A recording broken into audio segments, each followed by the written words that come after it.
A lot of young chefs, just like everybody else really, they've learned to cook from Instagram. Yeah. So they can create beautiful plates of food. But for me, it's kind of like, but where's the flavor? Like, you need to develop flavors first.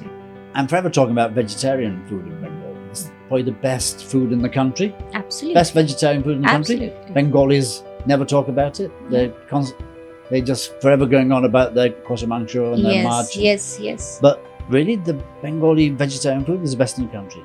There's no waste. Everything gets used. Because you were doing excellently great what I read about you or heard about you in London. And from there to Delhi. And Delhi, is it the romantic thing got you? Not the slightest. So I'll tell you about London in the 90s. And every chef will romance about those years. It was literally probably the best time to be a chef in London. It was the most creative time to be a chef in London. There was lots of very competitive young chefs in the city. Go out after work every night, come back and sleep somewhere in the restaurant, in linen cupboard, it was a crazy time. And very competitive, like incredibly hard work at that very high end. I think most chefs around during the 90s, by the time they reached 30, they burnt out. The aloo is the best thing that ever happened to biryani, I think personally. I think most Bengalis would agree. Yeah. In South, if you go, they can't even imagine that biryani has an aloo inside that.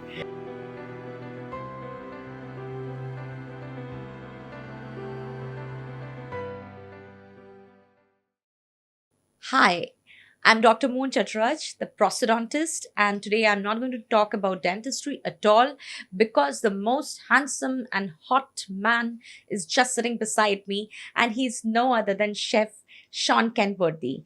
And this is a big name who has inscribed himself in the history of culinary, and he's the most sought after person who is in building up lots and lots of brands. He has done lots of changes and he has inscribed stories. He's a storyteller also in making culinary, and he has written books. So we will be talking to him and we will be knowing more about him. Hi, Shaun. Hi, how are you? Nice to meet you. I'm fine. It's great to meet you. Great to meet the most handsome man around. And thank you for all the compliments also, I have to say. Thank you very much. So, your journey, let's get straight to your journey because people will be very, very interested to know about you, your personal life, especially in the days of UK life when you were small, young, small boy who is interested with his grandmom and aunties making pastries. And that time when... So you have done a bit of homework. This is good. We like that. Yeah.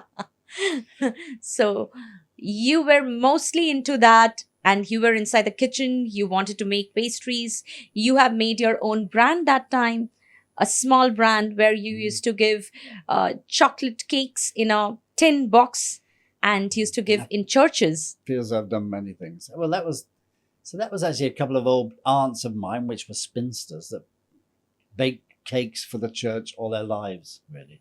They never married. They just literally baked cakes for the church. And that was from my mother's side of the family.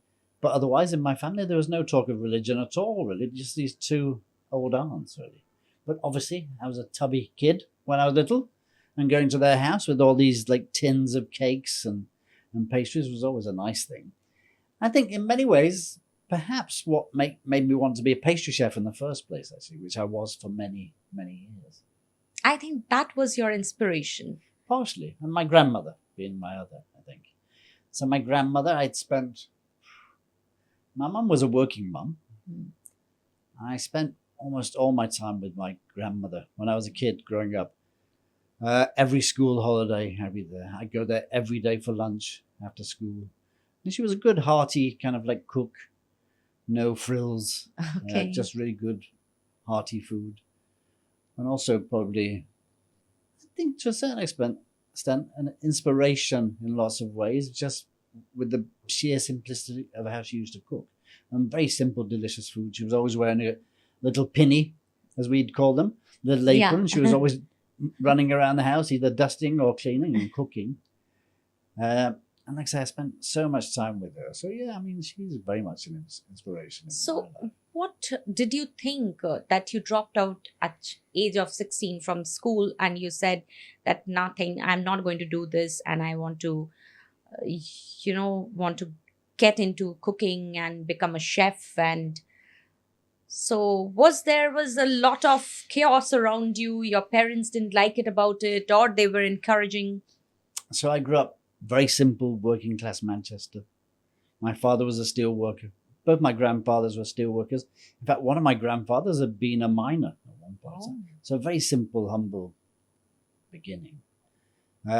My grandmother, all my aunts worked in the mills, which was very much a thing if you grew up in Manchester, really. My mum worked in the mill. My mum worked in a hospital. Like, I don't know, kind of like she used to always tell me stories about, yes, I used to go and straighten out dead bodies when they died. And I mean, she was like I don't know what they call it actually. Nurse, I Not think. a nurse as such, maybe just like an orderly kind of thing. I don't know Okay. really. I really have no idea. So yeah, I mean, quite an interesting childhood. It was very simple. We have this tradition in the West of as soon as you can, go out and Go start out earning and some start. money. And these days it's changed a lot. So my first job was actually a paper round when I was 11. I used to pick, I think, 38 newspapers up every morning from the newsagent at 5:30 in the morning and deliver them. And then my second job when I was about 14 was washing dishes in a pub at the weekends to earn some extra pocket money. And I quite enjoyed that little kitchen situation. I wasn't academic. I was always creative. So I think as life's gone on, the classes I went to at school, I would want to go to were my sports classes. I wouldn't miss an art class. I quite like maths, actually, but I think that's also quite creative. I think numbers are quite a creative, interesting thing. Wow. I like sciences. I hated geography, hated history, hated English language, hated English literature. But all those things are probably my favorite, interesting subjects as I've gotten older. I think the way people taught in school was just very, very dull for me. And I'm definitely on the spectrum somewhere. It takes me time to absorb things. But creativity-wise, I'll pick things up very quickly and I can achieve something very fast, really.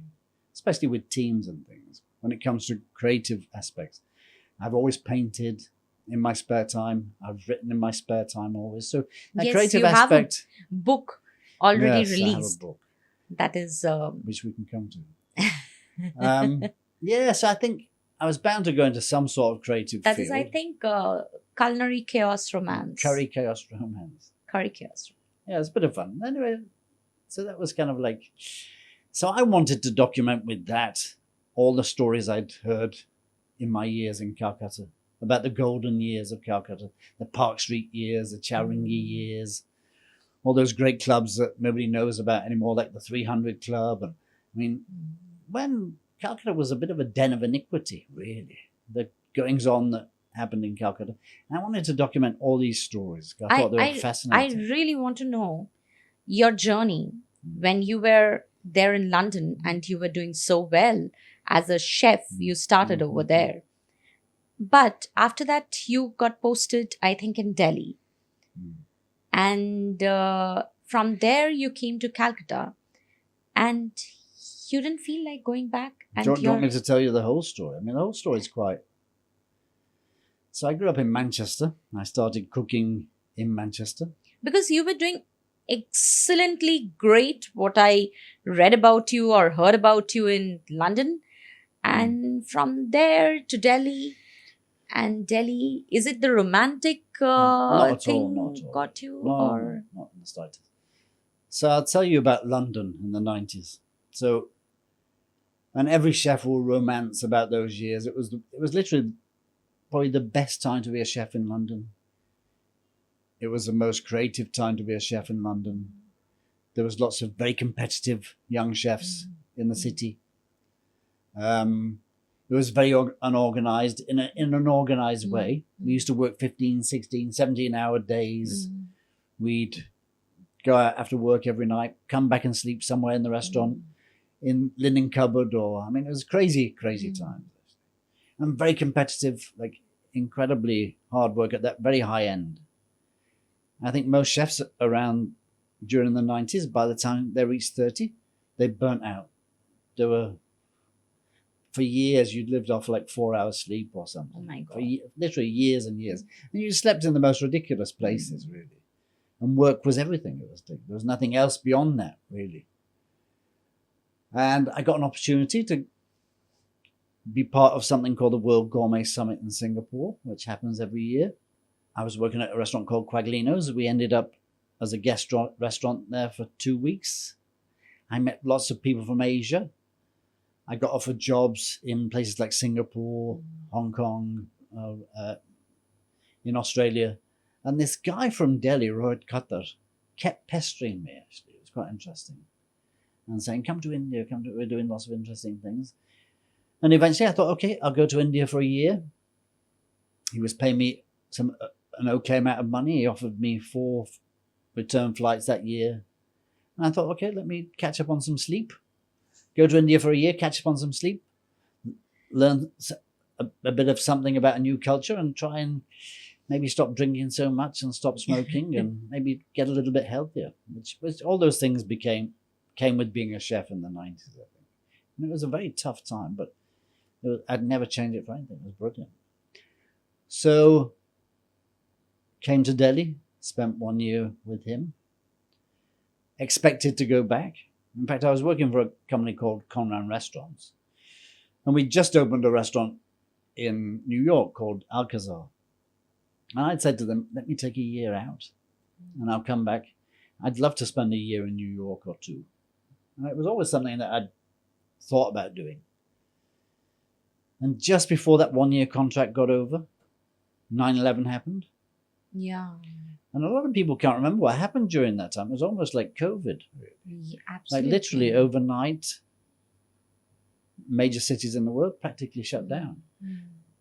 And long distance international flights didn't take off for 6 months. Nobody was willing to risk flying.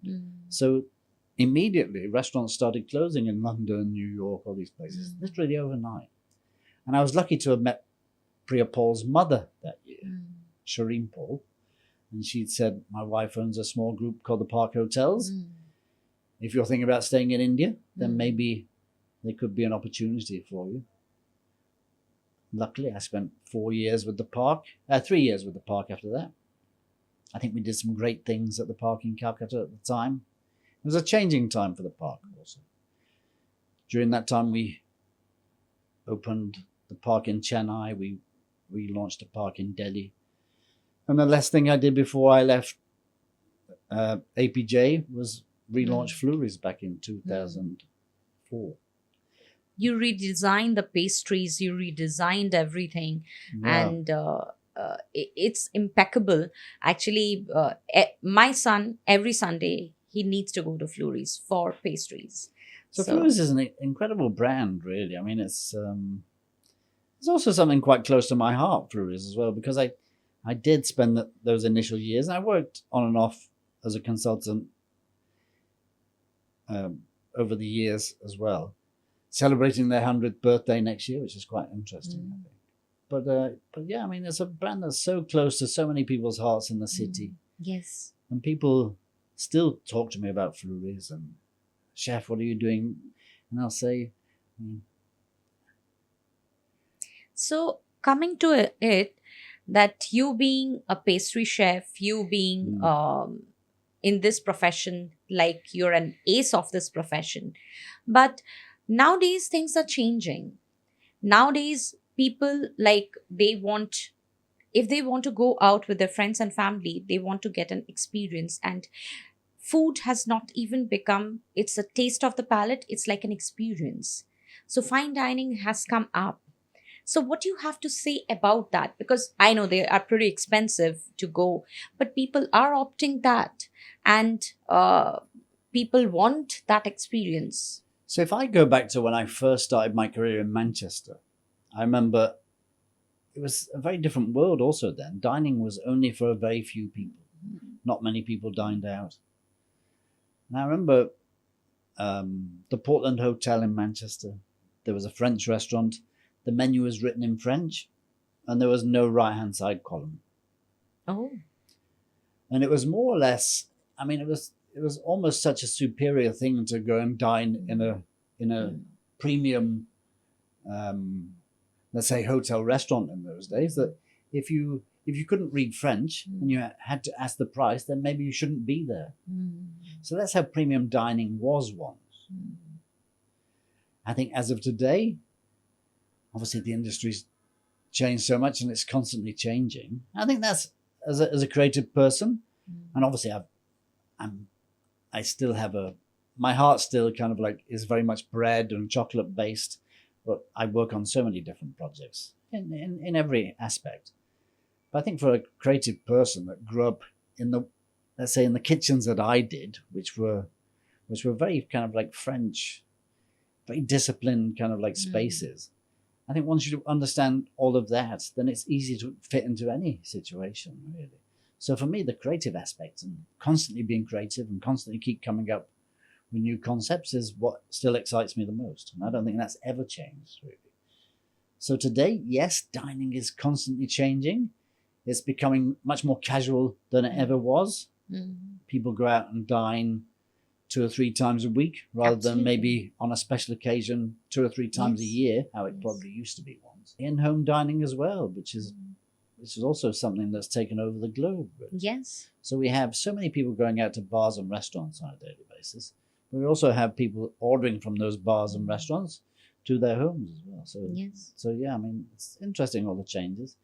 And there will be many, many more changes to come. So I think the next 5 years, I can't imagine. Yeah, because if you open your television on Netflix, you will see international culinary wars are there over there, and how they are. It's not even a piece of food; it's a art which is served in a plate. So what you have to say that where the food is going now, if I remember when I was small, the food which costed and the food which costs now is a hell and heaven difference. So I grew up in this world where, so if you went through that classical French system like I did, it was purely premium dining setting. And everything had to be beautiful compositions on a plate. We used to plate everything on white plates back in those days. There was like unwritten rules, really. But that time, taste was a main so priority. So taste is a main priority.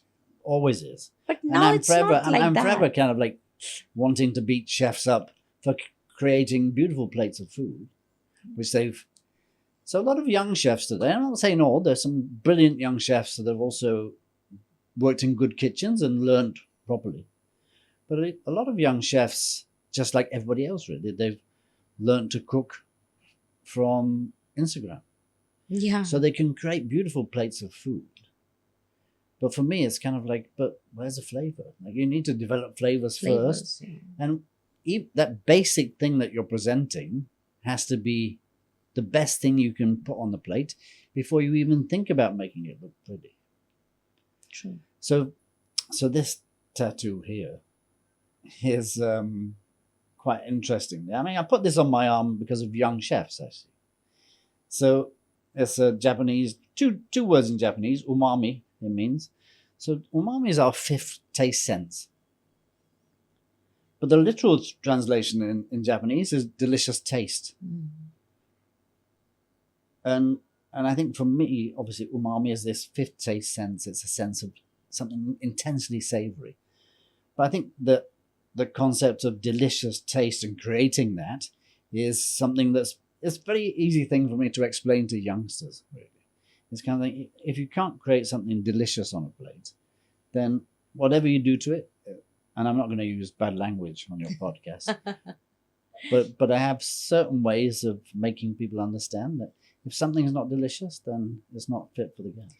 Do you think, Sean, that social media and the hype of the television and those culinary wars and this and that, Australian master chef and any kind of master chef, is actually putting a pressure on the young chefs to, to make the taste in a different angle, but just a presentation show off is the main priority?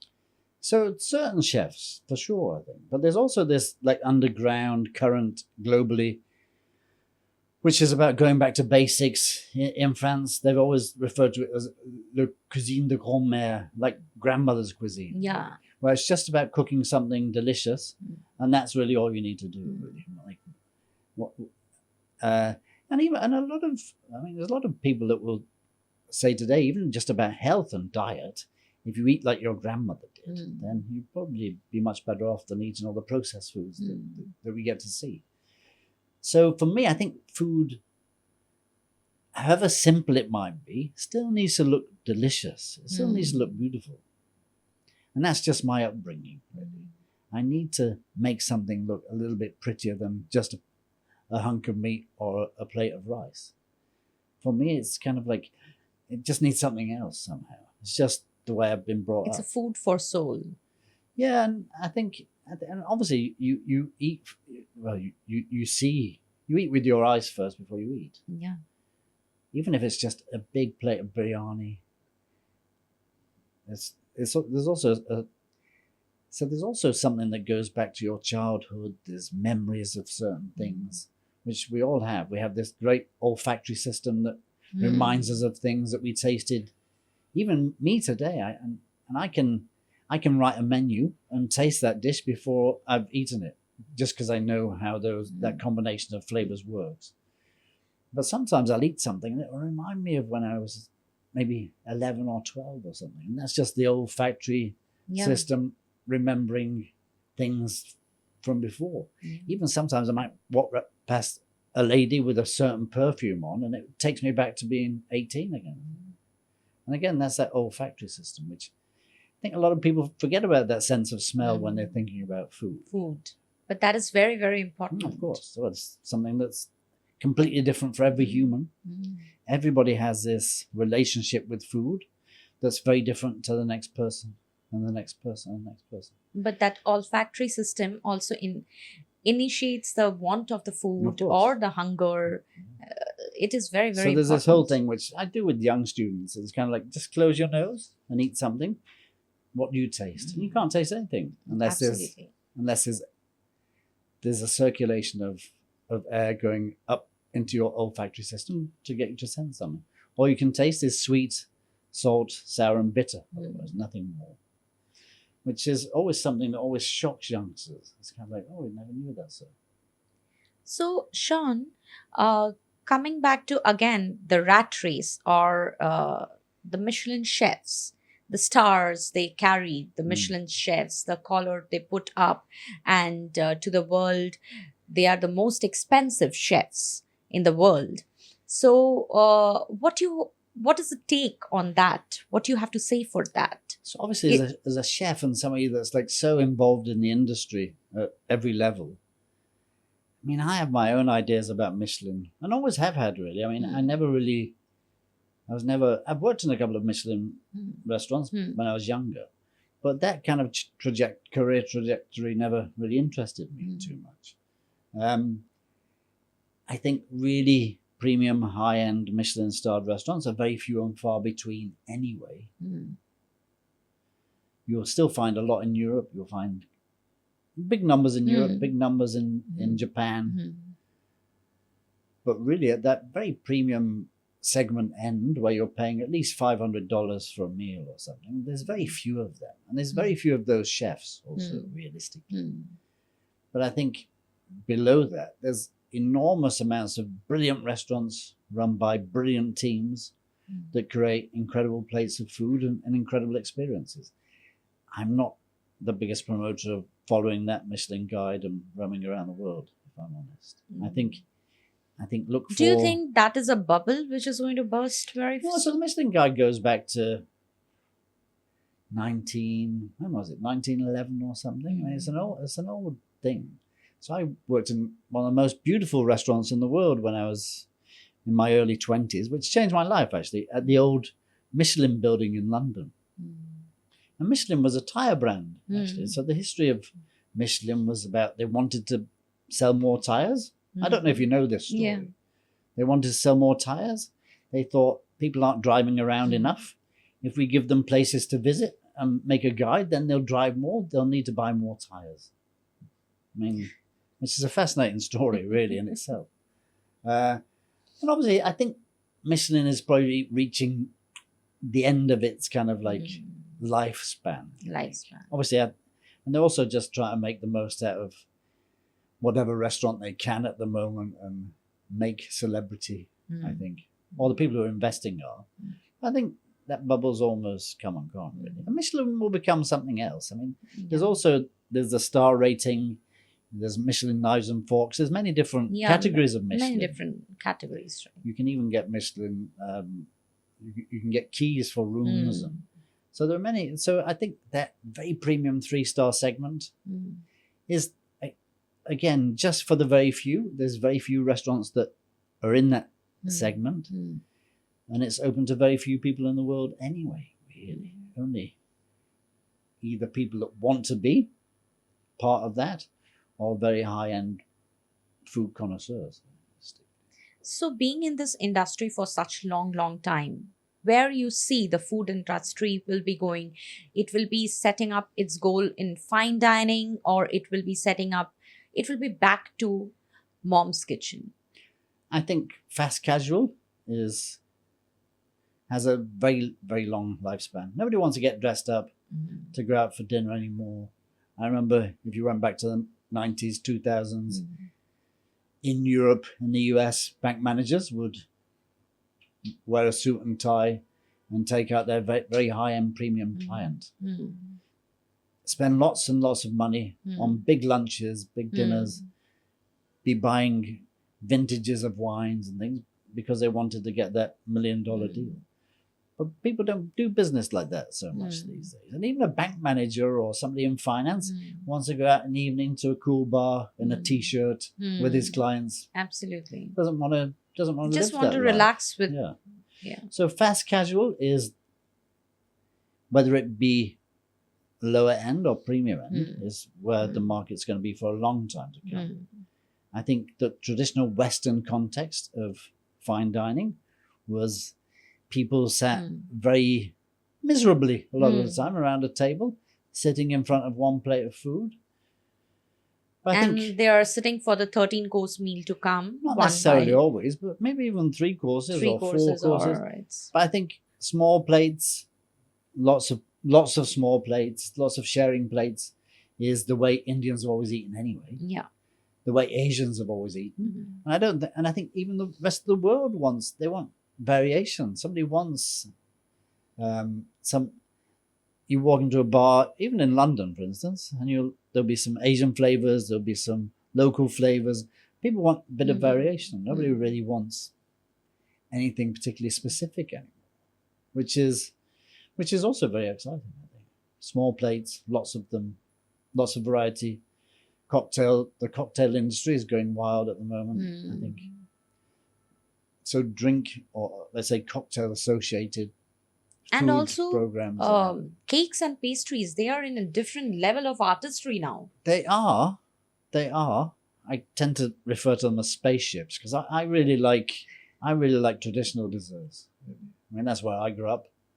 But I think there's nothing better than really good classical, I guess, French, Austrian, Bavarian confectionery. I mean, that's still.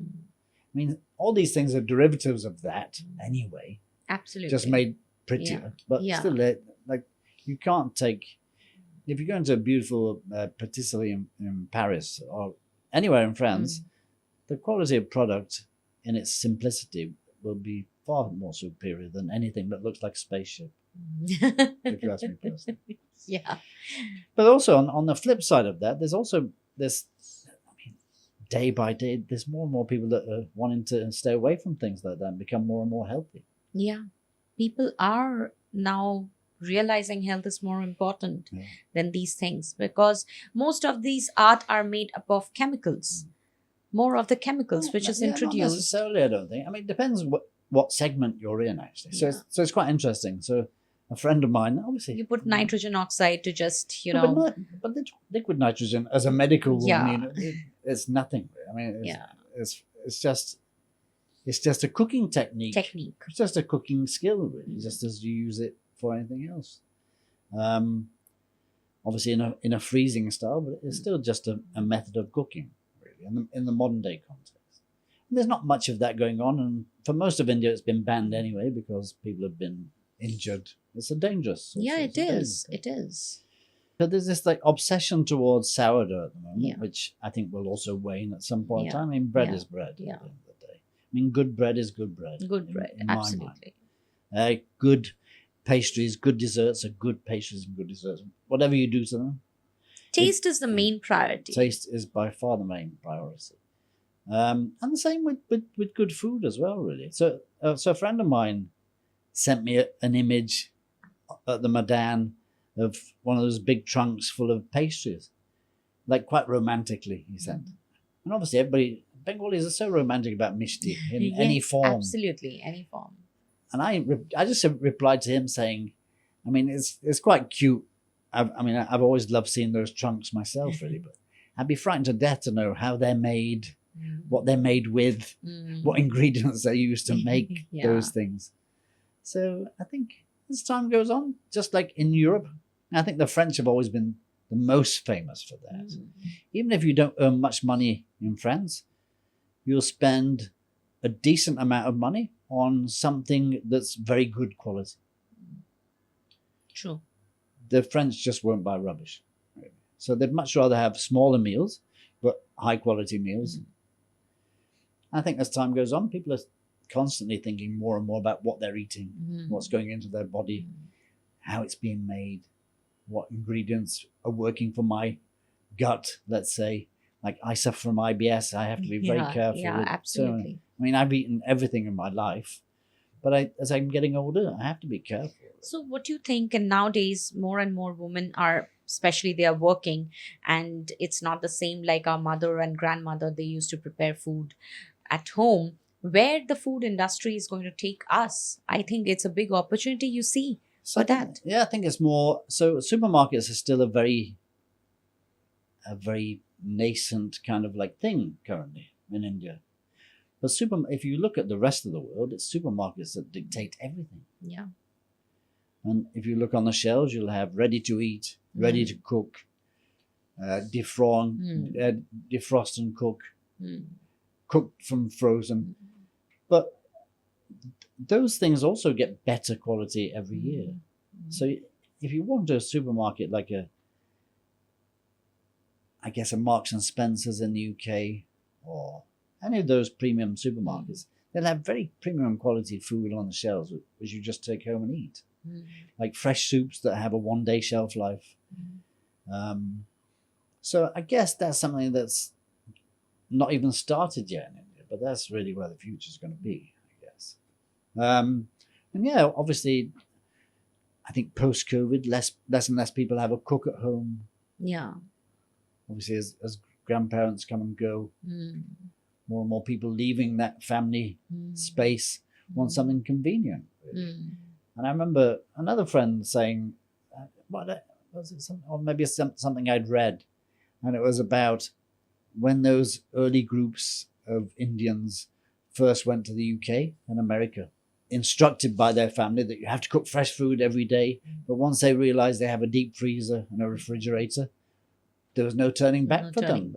They used to, and everybody, so even like my wife's aunts that live in the US, they cook in bulk and they freeze meals. And there's nothing wrong with any of that, realistically. Freezing is is an age-old way of thing. Preservation, Absolutely. which works very well. So, Shaun, when you came to Kolkata and you were exposed to Bengali food, and you have written lot of things about Bengali food and your inclination towards the paturi, especially Everything Bengali. yeah, everything, and the masalas and everything, whatever they give, the ingredients. So what made you feel that Bengali culinary or Bengali food is different from Indian culture food? So I think you just have to. So obviously, I've been here a long time, and I've had a lot of time to constantly keep thinking about these kind of like questions, and obviously, I think a great grounding thing as a chef is that we'll never know everything about anything really. We're constantly learning, but I think one of the immediate things that struck me about Bengali food was that, and I'm going to get trolled for this, and I do get trolled for it. I kind of like put the whole of North India within a similar kind of like flavor palette, realistically. True. I think to a certain extent in the South also. I love that flavor palette, Yeah. but there's obviously it's much more coconut based in the South. Curry leaves, lots of tempering, very much simpler cooked foods. In the North, it's much heavier, richer, garam masala based styles of cooking, and in the East, you have a completely different cuisine altogether, really, which has so many influences that have come and gone. So you have obviously the Persian influences, which would have been Murshidabad. Yes. With it being the capital for so long. Absolutely. You can see that across so many things. And I think as soon as you find a cuisine where cuisine uses lots of sweet spices like cardamom, clove, cinnamon, mace, nutmeg, then it's purely a Persian base of cooking, really, which is Calcutta. Other than Panchforam, which is used. But a lot less garam masala used in this state. We have much lighter based things. Without opium, we certainly wouldn't have poppy seeds in Bengali cooking. But so that's kind of like what? There's an interesting factor to it, especially being a Bengali, and there are East Bengal and West Bengal, and people from that part of the Bengal, especially, when they came after partition. It's very interesting, Shaun. I'm just telling you. They didn't have so much of money. They didn't have anything. They just came over here. And whatever the waste product, suppose it's a gourd, bottle gourd. And with bottle gourd skin, they used to make a paste and make a item of it. And they used to present that. That one day you have the bottle gourd, another you have the skin of the bottle gourd. So, with every small things, they made food out of it. But I think this goes back long before, actually. So both my... But those are very tasty. No, of course. So both my wife's side of the family were both from Bangladesh, zamindari, kind of like came here with nothing. Yes. I'm forever talking about vegetarian food in Bengal. It's probably the best food in the country. Absolutely. Best vegetarian food in the country. Bengalis never talk about it. They're just forever going on about their kosher and their march. Yes. But really, the Bengali vegetarian food is the best in the country. There's no waste. Everything gets used. And it's possibly the most beautiful vegetarian cuisine in the country. Yes. And Bengalis need to talk about that. Actually. Yes. I say this in every interview I do. The Bengalis, just please start talking about your vegetarian food. Because so good. Because, in Bengal, there is a transition which has happened because of the partition. People, they adapted themselves because that time hunger was there, and how to feed people and how to feed the kids. They made new recipes out of it. So I've spent quite a lot of time doing pop-ups in Bangladesh and in hotels over the years, not recent years. But there's very definite difference of mishti and spicy. Yes. So everything here is a little bit mishti, but there, if you're everything is spicy. But and there's makkas made from anything, and everything. Yeah. You can have an array of makka on your table, which is so good, and so tasty. That is very tasty. You have makka for everything. Yeah, it'll be made out of shrimps, fish. Yeah. I mean, absolutely. There's no bar on any of that, but so tasty. Yeah. So I think Bengali food is the most underestimated food in the country. And I'd still say it's because the Bengalis only talk about much, but. And kosher mangsho, which to Yeah. me, kosher mangsho is just like any other North Indian brown meat gravy, realistically. Yeah. It's not anything that's going to sell the state True. in any sense. True. I think the biryani in Calcutta is the biryani that's most like a Persian pulao, in its pure sense. It's very white. There's no other flavors other than tiny little bit of spice, but not much. It really is just that yakni flavor. The aloo is the best thing that ever happened to a biryani, I think, personally. I think most Bengalis would agree. Yeah. In South, if you go, they can't even imagine that biryani has an aloo inside that. Yeah. So for that. But it's the best part. And Yeah.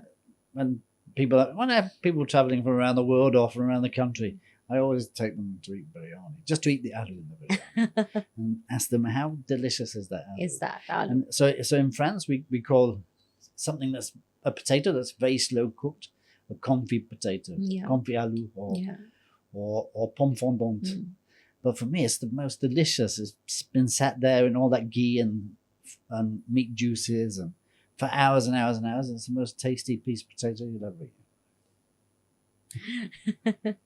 And no Bengali will deny. No Bengali. and when people get to taste it, they're also surprised. Yeah. And the potato was actually added to the biryani to make it more expensive. Oh, okay. So if we go back to when the potato was added to the biryani, we're talking about new world ingredients, expensive ingredients coming in. So it was added to add a bit more class. Okay.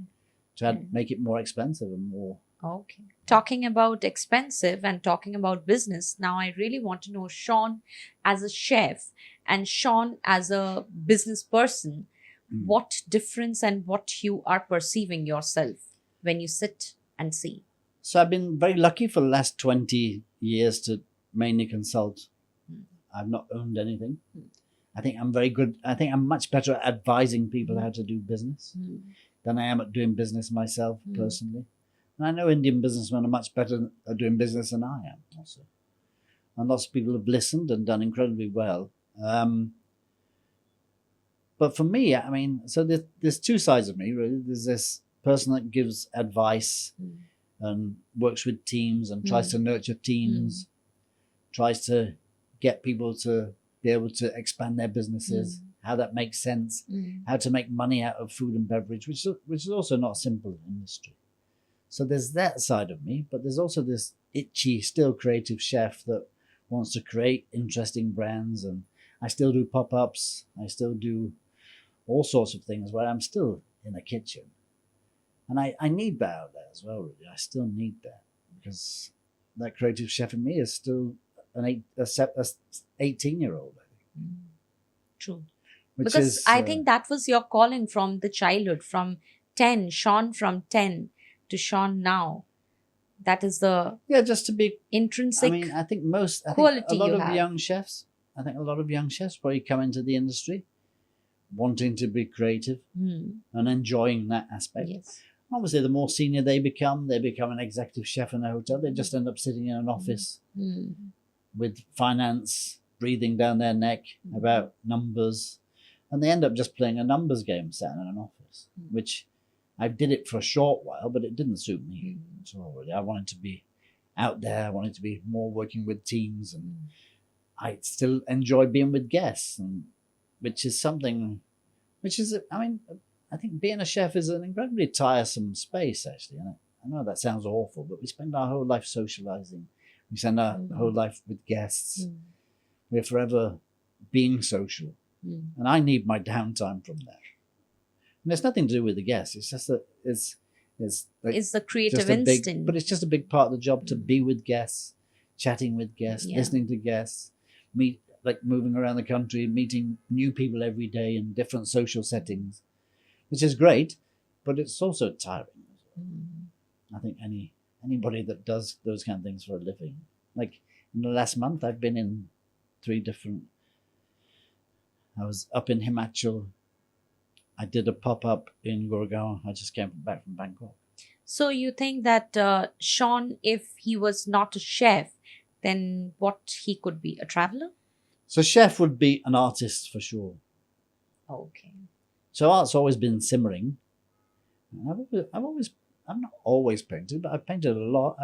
Had a couple of exhibitions in the past. I still enjoy writing, but art is something that if one day I think I'll give up my job as of a chef, I'd love to throw myself into art and be incredibly creative and see what I can do there, because that really does fascinate me. And I have lots of ideas also within that. But it would also be all-consuming, I think. It would become obsessive for me. If I decided one day I want to be an artist, then I'd have to give everything else up. That's really amazing. Shaun, it's amazing talking to you. And it's a pleasure that you are here sharing the space. And we are really, really overwhelmed that at your presence, and we got to know so much about you. So thank you, everyone. Thank you, Shaun. Thank you. Pleasure. Thank you. And stay tuned with us beyond the scrubs. So Moon saying bye for now. Thank you.